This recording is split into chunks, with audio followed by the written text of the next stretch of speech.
So what have you been making here?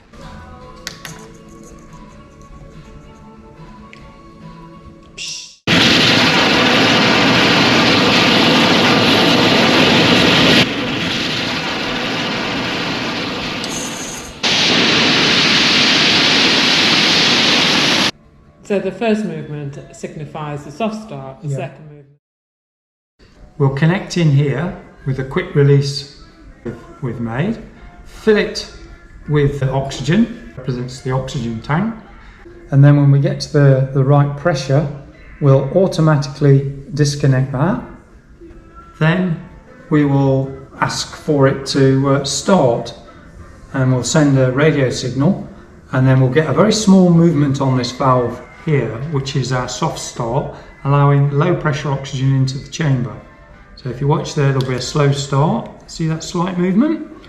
That's allowed low pressure oxygen in. That's our ignition down here. And now we have full throttle all the way through, and away it goes.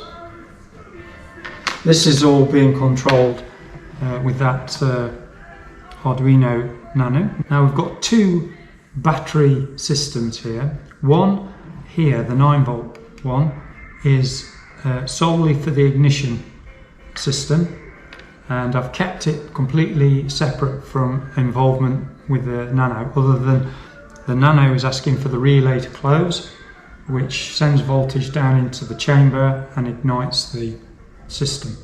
And then up here, this battery setup has been put together to deliver 7.5 volts, which is the threshold for the servo and the Nano, so they both can operate off that. So this battery supply up here is doing the Nano and the servo, and then this 9-volt system here is via the relay, which is just here, supplying a voltage into the chamber to start the ignition process.